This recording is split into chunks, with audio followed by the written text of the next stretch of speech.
So moving on, we're going to now start talking about muscle contraction. So how skeletal muscles contract. So the theory that describes how skeletal muscle fibers contract is called the sliding filament theory. And if you just think about that phrase, that implies that those filaments that we were talking about, specifically the actin and the myosin, they slide past one another. So the myofilaments slide past one another. This is accomplished by something called the cross bridge cycle. And so remember the cross bridges on myosin?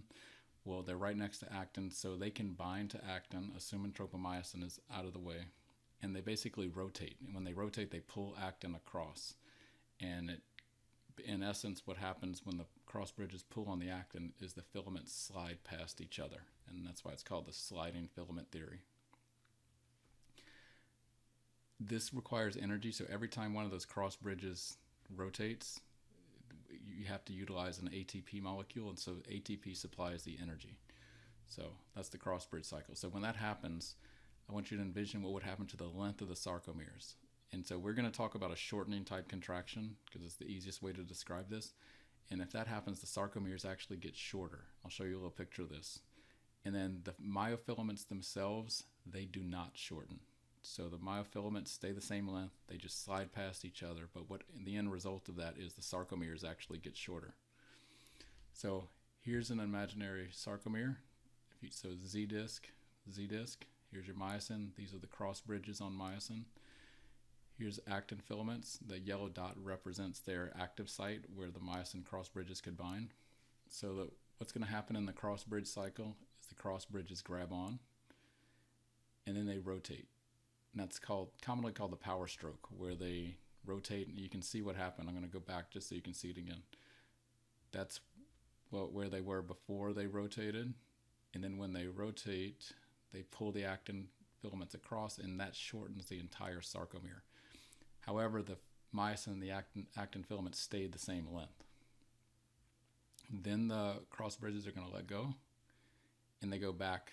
And they can go back and do it again, assuming ATP is available for energy.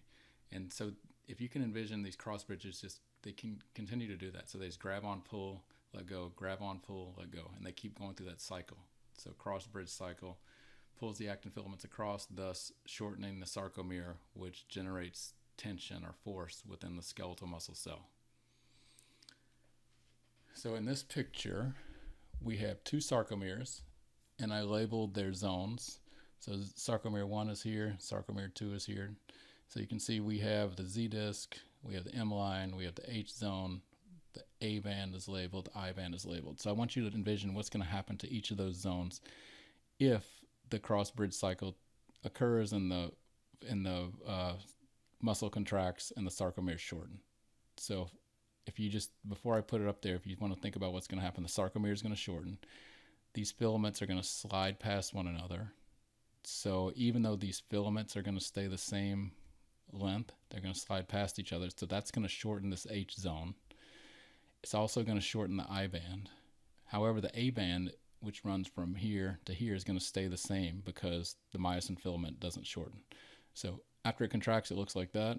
So you can see the sarcomere shortened. The H zone got smaller. The I band got smaller. The A band stayed the same length. And so what I want to do now is kind of put all of this together and talk about the whole process of excitation contraction coupling, which is describing how an electrical signal from the nervous system stimulates the cross bridge cycle to occur in muscle to contract. So remember, muscle fibers are innervated by neurons, motor neurons from the nervous system. And so part 1 of this, a lot of text here, and I'm going to show you a picture that describes this. You're going to get an action potential, which is just an electrical signal on that neuron. It's going to get to the neuromuscular junction. You're going to get a chemical release. The chemical is called acetylcholine. Acetylcholine is an example of what we call a neurotransmitter. Neurotransmitters are just chemicals released from neurons. So acetylcholine is the neurotransmitter released at the neuromuscular junction.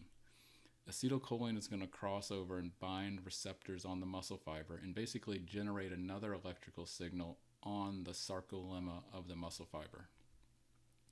When that electrical signal or action potential reaches a T-tubule, remember the T-tubules were those tubes that went deep inside the muscle fiber, the action potential is going to go down into the muscle fiber, and it's going to stimulate the release of calcium from that sarcoplasmic reticulum. Remember, the sarcoplasmic reticulum was that big storage site of calcium.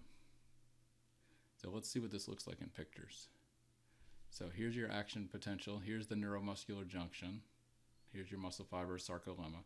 So the action potential, which is the electrical signal, comes down, stimulates the release of this chemical acetylcholine, crosses the space. The space is called a synapse, so it crosses over that synapse, binds receptors on the sarcolemma, and generates an action potential now on the sarcolemma. So this is the muscle cell. Here's the action potential on the sarcolemma. And when that action potential gets to a T-tubule, it goes down deep into the muscle fiber. And since the T-tubule is right next to the sarcoplasmic reticulum, it's going to basically cause the sarcoplasmic reticulum to release calcium. When that happens, all that calcium is released from the sarcoplasmic reticulum. The calcium levels in the sarcoplasm, so inside the muscle cell, go really high. So they get really, really high. So that's where we are at this point. So we had the action potential, we got acetylcholine released, we had the action potential on the muscle fiber, goes down the T-tubule, causes calcium to be released from the sarcoplasmic reticulum. Calcium levels go up. So when the calcium levels go up, remember troponin was one of those proteins on actin. It liked to bind calcium. So when calcium levels are elevated, troponin binds it. Troponin, when it binds calcium, is going to move tropomyosin. So basically, remember, tropomyosin was covering those binding sites on actin. So if you move tropomyosin out of the way, it allows the cross bridges on myosin to attach to actin. So actin and myosin can then interact. And assuming ATP is available, you go ahead and get the cross bridge cycle. And that's when you're going to get muscle to shorten or contract. And so a couple of key things have to happen for muscle to contract. You got to get that electrical signal, and then you got to get that calcium released from the sarcoplasmic reticulum. Troponin will bind the calcium, then move tropomyosin out of the way, uncovering the binding site. Then actin and myosin can interact, go through the cross bridge cycle as long as ATP is available. So to stop this, you remove that signal from the nervous system, so no more action potential. And you have pumps that will pump that calcium back into the sarcoplasmic reticulum, thus lowering calcium levels. Troponin can't bind it, and tropomyosin is going to get back in the way and prevent any interaction between actin and myosin. So picture-wise, here's where we were. The action potential goes down, calcium is released, troponin binds that calcium, and you can see it's moving tropomyosin, uncovering those binding sites. And that allows the cross bridge cycle to occur because the cross bridges on myosin can bind actin. To stop this whole process, you basically remove this electrical signal from the nervous system, and all this calcium is pumped back into the sarcoplasmic reticulum. All right, so shifting gears a little bit, I want to talk about some other things related to muscle. So muscle contractions, we have different types. So what we've been talking about is a dynamic muscle contraction, like where you actually get a change in length of the muscle. So dynamic just means movement. Static means no movement. So let's talk about dynamic first. So I'm going to come back to this term isotonic, and it's not overly important for us. But dynamic, you can have two types of dynamic muscle contractions. You can contract where the muscle shortens, and that's what we've been talking about. But you can actually also get a contraction where the muscle lengthens. So when the muscle shortens during contraction, it's called a concentric contraction. When muscle lengthens during contraction, it's called eccentric. So if you look at this picture right here, it's not the most obvious picture of what's going on, but if this person is holding a weight and they're flexing at their elbow joint, they're using this biceps muscle to do that, that is a concentric contraction, whereas the muscle is shortening as she's doing that. Now envision what would happen if she just slowly lowered this weight back this way. While she's doing that, this muscle is still contracting, however it's lengthening. So that would be eccentric. So shortening concentric, lengthening eccentric. Now the other thing is, what if you contract a muscle and you don't get any movement? Like let's say this weight, 20 pounds, is too heavy for her to move. So she's going to try as hard as she can. There's not going to be any movement, but she's still contracting this muscle. It's just you're not getting any shortening or lengthening. It's just staying the same length. That's a static muscle contraction or isometric muscle contraction. So the last term up here, which I told you I would come back to, your textbook commonly uses this term isotonic. It's actually inaccurate. So isotonic literally means same tension or same force. So they're saying as you do this concentric contraction, it's isotonic. That's not really true, because if you do this with a weight, you'll probably realize at some points throughout the range of motion, it's harder than other points. And so there's a lot of reasons for that, but long story short, the force generated is not the same throughout that entire range of motion. So it changes depending on the joint angle.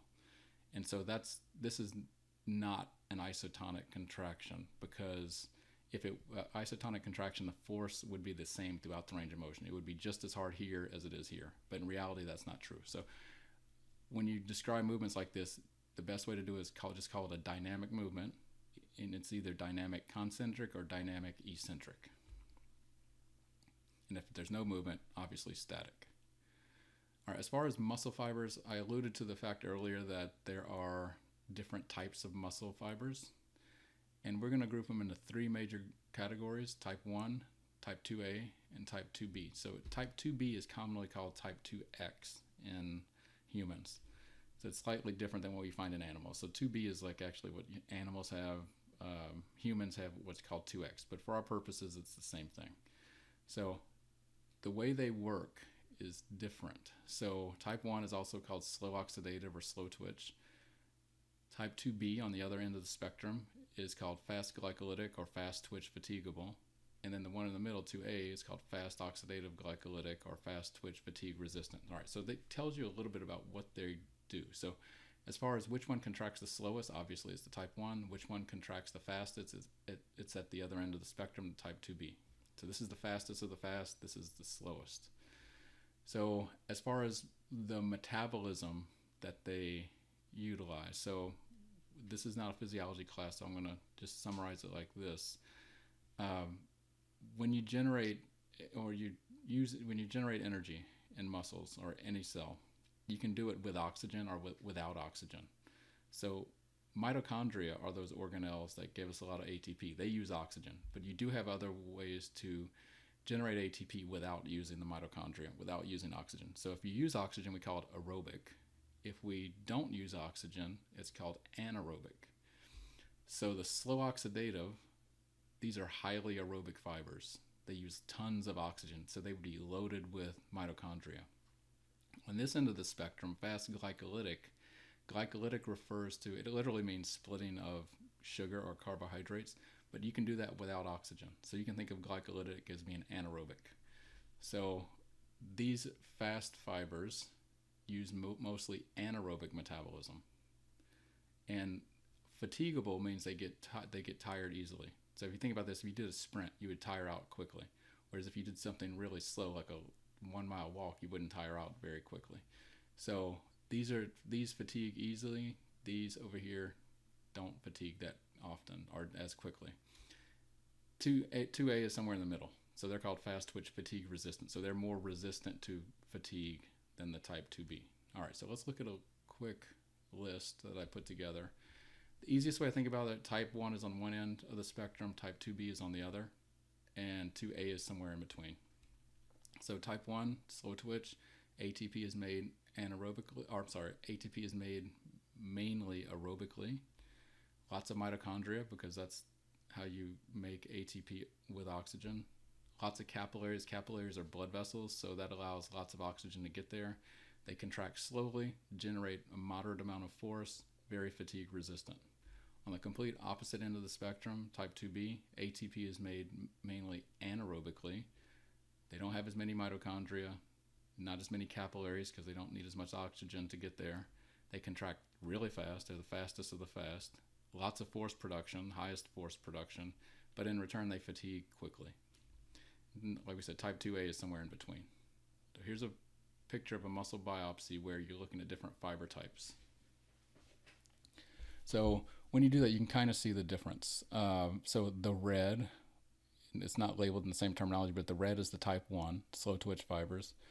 The white fibers are the type 2B, and the intermediate ones are the type 2A.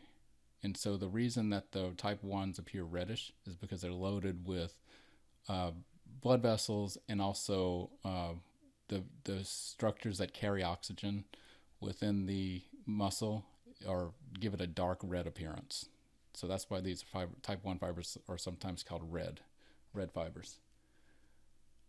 All right, as far as changes in muscle size, I think we are all aware that muscles can get bigger or smaller. So I want to go through some terminology. So when muscles get smaller, it's called atrophy, and that could be caused just due to disuse. And then hypertrophy means the muscles get bigger. So hypertrophy bigger, atrophy smaller. So common question that people have is, what makes a muscle get bigger? I mean, what's going on? Do we increase the number of muscle cells, or do we just increase the size of each muscle cell? So if we had, in some species, we actually, you can actually increase the number of muscle cells. In humans, that doesn't really occur. So if we did increase the number of muscle cells, we would call that hyperplasia. But in humans, hyperplasia doesn't really occur. So the way that muscles get bigger in humans is each muscle cell gets bigger, and we call that muscle fiber hypertrophy. So muscle fiber hypertrophy, each cell gets bigger. That's what's thought to happen in humans. Hyperplasia would mean you increase the number of muscle fibers. That's not thought to happen very much in humans, if at all. All right, as far as roles of muscles, within a given movement, like if you take a movement like elbow flexion, the muscle that does the bulk of the work is called the agonist, sometimes known as the prime mover. The antagonist would do the opposite. So I'm going to use an example of your elbow because you might be familiar with these muscles. So in the front of the elbow, we have a muscle in the front that would cause elbow flexion called the biceps brachii muscle. If you're talking about elbow flexion, it's the agonist, or it would be one of, there's actually other muscles helping out, but I'd say that, let's call it the agonist. The opposite one, the one that does the opposite movement, which would be elbow extension, would be the antagonist. That would be the triceps brachii muscle on the back of your arm. So basically the agonist is the main muscle doing the movement. The antagonist does the opposite movement. So if we take another example like abduction at the shoulder, if there was a muscle group that did abduction, that would be the agonist. And then in that abduction movement, the antagonist would be the muscles that did adduction. So it's just the opposite. Synergists are just usually smaller muscles that help out the agonist. So they're synergists, they just help out, but they're not the prime mover or agonist. And a fixator or stabilizer is a muscle that just stabilizes a joint so you get the movement that we want. So in other words, if you wanted to do a movement or a certain movement at the shoulder, so basically move the humerus in one direction, you might contract muscles that would do more than one movement. But to get the movement you want, you would have to stabilize other joints. Let's say if you were going to do something that involved elbow flexion, you wouldn't want your shoulder moving wildly while you're doing that if you want to do a precise movement. So you would have muscles that stabilize your shoulder joint while you're doing the elbow flexion. All right, as far as arrangement of muscle fibers, this is not overly important. It's just showing you that muscles can look completely different. Sometimes they have circular arrangement, sometimes more longitudinal. Sometimes they're at an angle called pinnate muscles. But depending on what their job is and what they do, they're designed differently. All right, so that's it for skeletal muscle. I wanted to just briefly touch on cardiac and smooth. So cardiac muscle is striated also, 1 to 2 nuclei per cell. Branch fibers are Y-shaped fibers. They are, you remember cardiac muscles has intercalated disc, which are contain gap junctions that allow the cardiac muscle cells to work closely together. So cardiac muscle is autorhythmic, meaning it generates its own action potential. So we don't have to think about contracting cardiac muscle. It's going to do it all on its own. So it generates its own rhythm, so it's autorhythmic. Here's a close-up of a cardiac muscle fiber. Here's your gap junctions helping make the intercalated disc. And then smooth muscle, you know a little bit about smooth muscle. So one nucleus per cell. You have this fusiform appearance, meaning tapered on the ends, fat in the middle. We have it, well, we know it's involuntary, contracts slowly. So anatomically, we do need to point this out. There's these little proteins on the surface of smooth muscle cells called dense bodies. And dense bodies are connected to each other by actin and myosin filaments, just like we saw in skeletal muscle. However, they're not organized in a very precise way like it is in skeletal muscle. So you don't get the striations because they're just kind of all over the place. But what happens when these actin and myosin filaments go through their cross-bridge cycle, they're going to pull these dense bodies closer together, and you're going to get this twisting type contraction that looks like this. So this would be relaxed, and then it's going to do like this corkscrew twisting contraction when those filaments pull the dense bodies closer together, and that's how the smooth muscle cells contract. And it's going to be a really, really slow contraction. So we find this mainly in blood vessels and organs, like in the intestines have lots of smooth muscle. And one final note, since this is related to skeletal muscle and muscle in general, you hear a lot about anabolic steroids on the news, on sports news, or in the sports world. So anabolic steroids are just, so family of hormones, they are mimicking the hormone testosterone. Testosterone is a hormone, everybody has it. Males have higher levels than females. But one of the things that testosterone does is it increases protein synthesis. So the thought is by putting more testosterone into the body, it's going to increase muscle mass.